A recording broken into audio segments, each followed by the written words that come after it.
پرانے وقتوں کی بات ہے۔ کسی دور جنگل میں ایک شیر اور ایک چوہا رہا کرتے تھے۔ ایک دن چوہا کھیلتے کھیلتے شیر کی غار تک جا پہنچا۔ شیر آرام کر رہا تھا۔ چوہے نے شیر کے ساتھ جا کر کھیلنا شروع کر دیا۔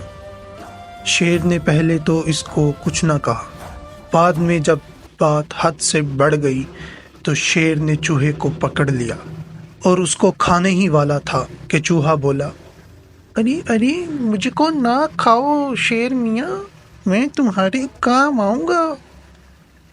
یہ بات سن کر شیر اور غصے میں آ گیا اور اس نے سوچا، یہ ننھی سی جان بھلا میرے کس کام کی؟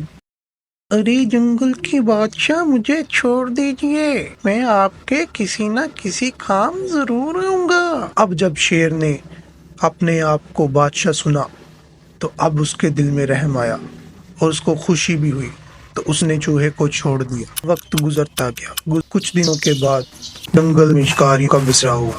انہوں نے شیر کو ایک درخت کے نیچے سویا پایا۔ شکاری نے اپنا جال پھینکا۔ شیر اس جال میں پھنس گیا۔ نکلنے کا بظاہر کوئی راستہ نظر نہیں آ رہا تھا اور زور زور سے دھاڑنے لگا۔ کیونکہ شکاری اکیلا تھا، اس نے دیکھا کہ شیر اس کے جال میں بالکل پھنس چکا ہے۔ وہ بھاگا بھاگا اپنے دوسرے دوستوں کو بلانے کے لیے گیا۔ اتنی دیر میں چوہے نے موقع پا کر شیر کا جال کاٹ کر رکھ دیا اور شیر کی جان بچا لی۔ اس کہانی سے ہمیں کیا سبق ملتا ہے؟ پیارے بچوں، اس کہانی سے ہمیں یہ سبق ملتا ہے کہ دوستی ایک عظیم نعمت ہے اور سچا دوست وہی ہوتا ہے جو مصیبت میں کام آتا ہے۔